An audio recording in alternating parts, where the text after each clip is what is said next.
Hələ Sovet İttifaqı dövründə Mixail Qarbaçovun alkoqollu içkilərlə mübarizə pərdəsi altında imzaladığı fərman Azərbaycan üzümlüklərinin məhvinə səbəb oldu. Bundan istifadə edən ermənipərəst hakim dairələr hər bir sərvətimizə göz dikdiyi kimi bu sahədə də özməkilli niyyətlərinin gerçəkləşməsinə çalışdılar və buna nail də oldular. Təsadüfi deyil ki, indi Respublikamızda az miqdarda üzümlüklər Samuqda, İsmayıllıda və Şamaxıda saxlanılır.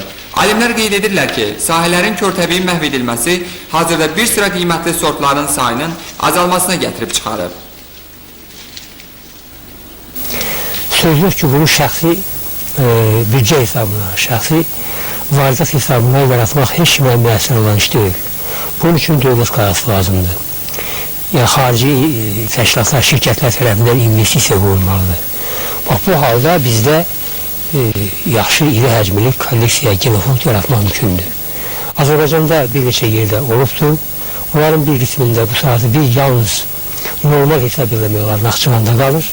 Qalan bizim bu regionların hamısında bu sahə son dərəcə pis vəziyyətdədir.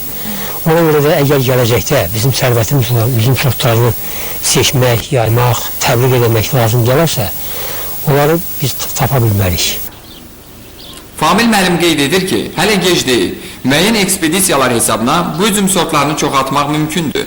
O bunun üçün öz əlindən gələni edir. 5 hektarlıq sahəsində yeni tinniklər salması da məhz bu işə xidmət göstərir. Tinnikdə Şərifov qara şərabın xammalı sayılan mədrəsə sortundan 15.000, Təbrizidən 2.000, Bayanşirədən 400, Şamaxı mərəntisindən 2500 cavan bitki becərir. Başlıca məqsədi fermerlərə köməklik göstərməkdir.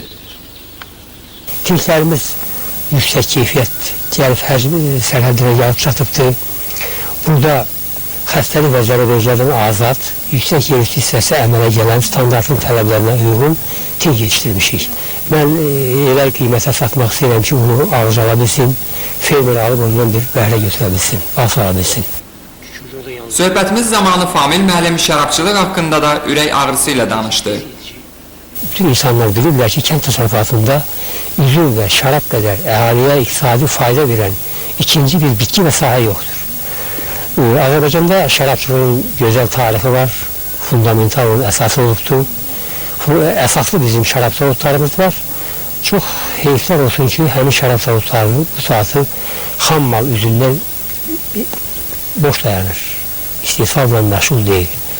Ona görə də üzümçülüyü inkişaf etmək lazımdır ki, bizim iqtisadiyyatımızın əsasını təşkil edən şərabçılıq və üzümçülük gələcəkdə xalqın əlindən tuta bilsin, köməyinə çata bilsin.